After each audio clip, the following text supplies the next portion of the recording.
एक्सप्रेसियो, उनियस, एस्ट, एक्सक्लूसियो, अल्टेरियस। पहले इन सभी वर्ड्स का मीनिंग देखते हैं। एक्सप्रेसियो का मीनिंग होता है एक्सप्रेस करना, उनियस का मीनिंग होता है वन, एक, एस्ट का मीनिंग होता है एंड, एक्सक्लूसियो का मीनिंग होता है एक्सक्लूड करना, एक्सक्लूजन, अल्टेरियस का मीनिंग होता है अनदर। तो इस मैक्सिम का मीनिंग क्या हुआ? Express mention of one thing implies exclusion of another. Literal meaning हुआ इसका, the express mention of one thing implies the exclusion of another. और we can say when one or more things of a class are expressly mentioned in a statute, then the other things of the same class which are not mentioned in the statute are presumed to be excluded from the statute। यदि किसी class की एक या एक से ज़्यादा चीज़ें किसी स्टैट्यूट में एक्सप्रेसली मेंशनड हो, एक्सप्रेसली लिखी गई हों, तो उस सेम क्लास की दूसरी चीज़ें जो हैं, बाकी चीज़ें जो कि एक्सप्रेसली मेंशनड नहीं है, लिखी हुई नहीं है उस कानून में, उनको प्रेज्यूम कर लिया जाता है कि उनको उस कानून से एक्सक्लूड कर दिया गया है, बाहर निकाल दिया गया है, वह कानून उन बाकी चीज़ों पर अप्लाई नहीं होगा। एक एग्जांपल से समझते हैं। यदि किसी कानून में लिखा हुआ है give food to Labrador and German shepherd, तो यहाँ पर ये दोनों ही एक ही स्पीशीज़ के हैं, दोनों ही डॉग्स हैं, दोनों ही कुत्ते हैं। यहाँ पर लिखा गया है कि लेब्राडोर और जर्मन शेफर्ड को खाना दिया जाए, तो लेब्राडोर और जर्मन शेफर्ड को एक्सप्रेसली मेंशन किया गया है, तो यहाँ पर इम्प्लाई कर लिया जाएगा कि डोबरमैन को एक्सक्लूड कर दिया गया है। It will imply exclusion of Dobermann. यह मैक्सिम तभी अप्लाई होती है जब स्पेसिफिक वर्ड्स के आगे कोई जनरल वर्ड ना हो, नो जनरल वर्ड्स। यदि यहाँ पर लिखा हुआ होता give food to Labrador, German shepherd and other dogs, तो यहाँ पर यह मैक्सिम अप्लाई नहीं होती। ऐसे ही दूसरा एग्जांपल देखते हैं। If a statute expressly mentions buses and trucks, then it will include only buses and trucks in its scope and will exclude cars or any other means of transportation. यदि किसी statute में, किसी कानून में buses और trucks expressly mentioned हो, लिखे गए हों, तो वह कानून केवल बसेस और ट्रक्स पे ही अप्लाई होगा, वह कार या फिर किसी और मीन्स ऑफ ट्रांसपोर्टेशन पर अप्लाई नहीं होगा। यदि यहाँ पर लिखा होता buses and trucks and other means of transportation, इस कंडीशन में यह मैक्सिम अप्लाई नहीं होती, क्योंकि स्पेसिफिक वर्ड्स के आगे एक जनरल वर्ड है, इस वजह से यह मैक्सिम यहाँ पर अप्लाई नहीं होती। दूसरा एग्जांपल देखते हैं। ऊपर जैसे एग्जांपल सही है, ये सिमिलर है। A section of a law says that Labrador and German shepherd will get pension after retirement. Here the statute expressly mentions Labrador and German shepherd both belong to the same species dog, then this statute will apply to Labrador and German Shepherd only and will not apply to Doberman or any other breed of the dog species because Doberman is not mentioned.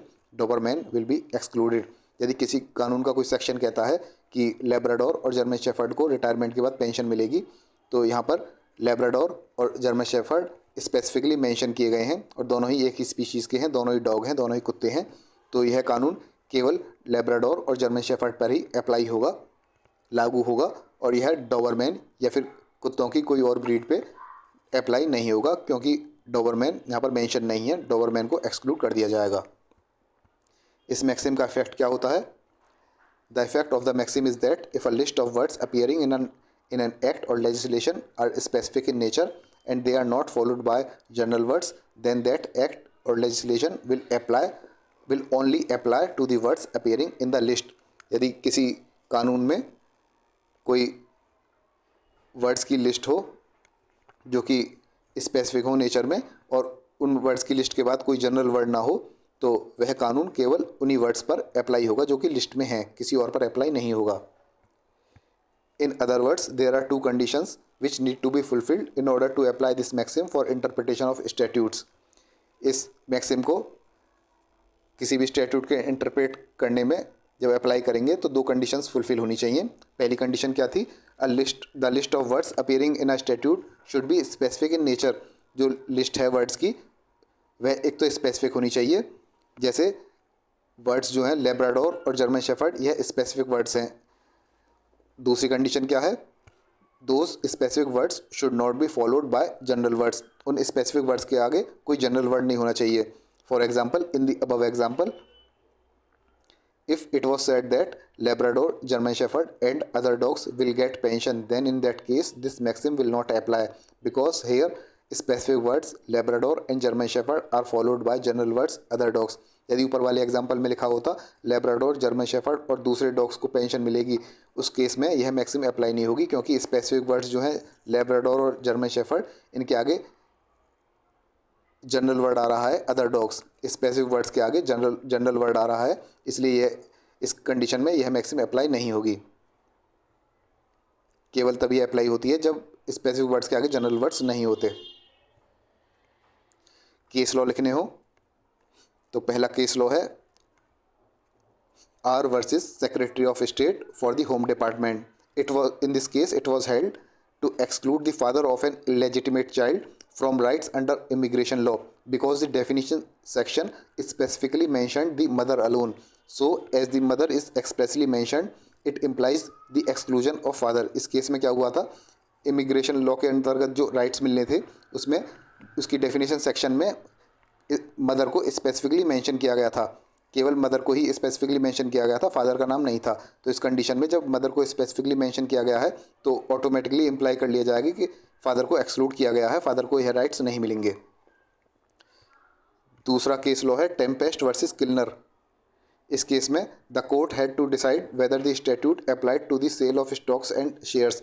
The act required contract for the sale of goods, wares and merchandise to be evidence in writing if they were above a specified value.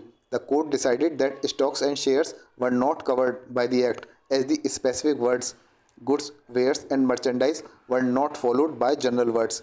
इस केस में क्या था, court को यह decide करना था कि यह कानून क्या स्टॉक्स और शेयर्स के सेल पे अप्लाई होगा या नहीं होगा, स्टॉक्स और शेयर्स इसमें इंक्लूड हैं या नहीं।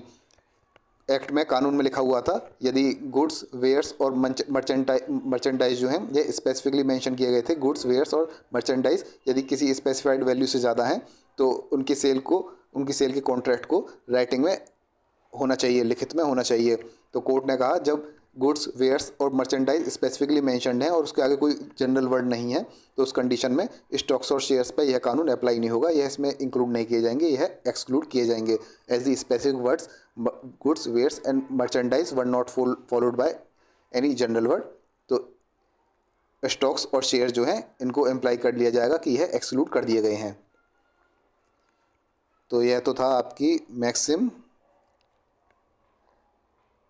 एक्सप्रेसियो उनियस एस्ट एक्सक्लूसिव अल्टेरियस।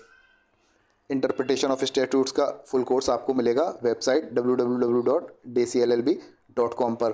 फुल कोर्स में आपको होगा सारे टॉपिक्स की वीडियोस प्लस नोट्स की PDF फाइल।